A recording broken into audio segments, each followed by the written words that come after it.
vamos a hablar de los instrumentos de medición en electricidad. Específicamente vamos a hablar acerca de los multímetros. Vamos a hablar tanto de los multímetros de rango como este pequeño que tengo aquí en mis manos, que son económicos, que todos tuvimos uno algún día pues cuando estábamos estudiando. Y también vamos a hablar de lo que son los multímetros de autorrango, que son estos que tengo aquí. Son un poco más caros, son un poco más fáciles de operar. Lo primero que se hace antes de utilizar nuestro multímetro es verificar que nuestros cables de prueba estén en buen estado.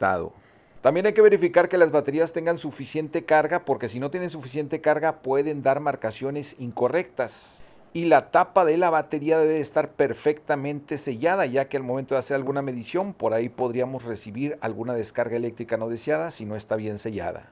Es súper importante que no se excedan las capacidades ni del multímetro ni de los cables de prueba, ya que podrías recibir una descarga eléctrica no deseada. Algo súper importante es introducir a tope las puntas de los cables de prueba, ya que si no lo haces así podrías generar ahí algún falso contacto, una falsa medición, y también es importante colocarlos en el lugar que les corresponde. El negro va al común y el rojo se intercambia entre estos dos puntos según lo que vayas tú a medir. Como este multímetro es de rango manual, nosotros para hacer una medición de un voltaje en corriente alterna lo colocamos ya sea en el rango de 200 volts o en el rango de 750 volts, dependiendo de lo que nosotros vayamos a medir. Si nosotros estamos seguros de que es de 110 volts lo que vamos a medir, pues lo podemos colocar en el rango de 200 volts. Si no estamos seguros, lo colocas en el rango de 750 volts para que no tengas absolutamente ningún problema. Y miren, aquí nos está haciendo lo que es la medición, nos dice que hay un voltaje de 121 volts, ¿verdad? En el multímetro de autorrango simplemente lo colocamos en voltaje en corriente alterna.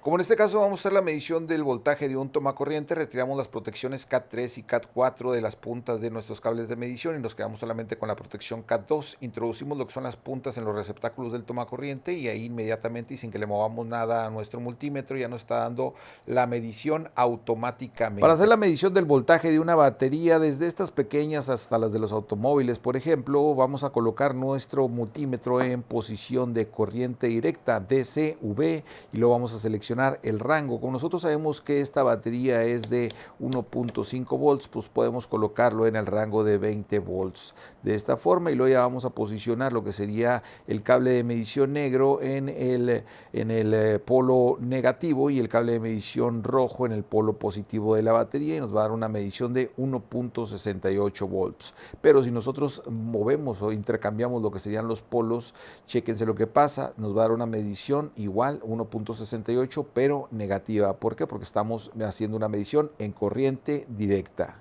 Con el multímetro de rango automático es igual, vamos a posicionar el multímetro en voltaje, nos va a mandar automáticamente a voltaje en corriente alterna, vamos a cambiarlo a medición de voltaje en corriente directa y chéquense, ya nada más colocamos las puntas de los cables de medición, el rojo en el positivo y el negro en el negativo y ahí nos va a mandar la medición automáticamente sin necesidad de que nosotros andemos buscando por ahí el rango de voltaje. En este caso nos está dando 1.68 volts en corriente directa.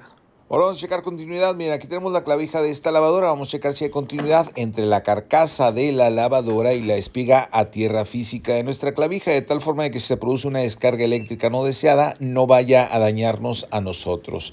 Colocamos nuestro multímetro en continuidad y checamos que sí hay continuidad entre la carcasa y la espiga a tierra física de la clavija. Ahora vamos a ver si hay continuidad entre el receptáculo de fase de nuestro tomacorriente y el extremo de este cable de cobre Indiana. Y aquí podemos ver que sí hay continuidad. Y otra cosa muy importante, cuando ustedes hagan la prueba de continuidad, el circuito a probar debe de estar desenergizado.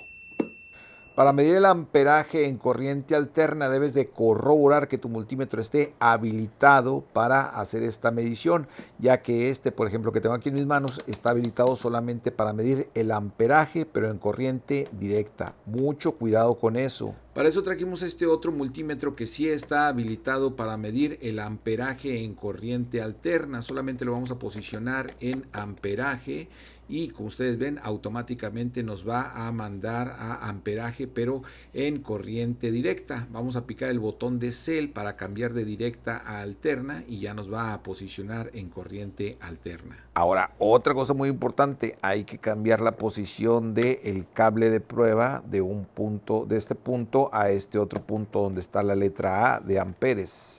El problema de medir el amperaje de esta forma es que en algún punto tienes que interrumpir el circuito. Miren, aquí el cable de neutro viene directamente al tomacorriente, pero el cable alimentador de la fase lo tuve que cortar para incorporar el multímetro al circuito. Ahora lo que voy a hacer es energizar este cable negro y al momento de cerrar el circuito colocando la punta del cable de alimentación de nuestro multímetro, se va a encender el taladro y ya se va a poder realizar la medición aquí en la pantalla.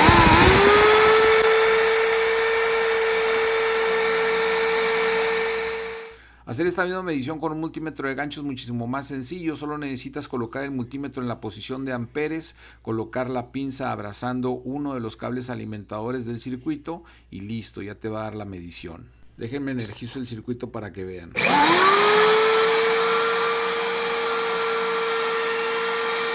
Y bueno amigos, estas son solo algunas de las muchas funciones que pueden tener los multímetros, que ya dependerán del modelo, de la marca, etcétera, etcétera. Un tema más en tu escuela de redes.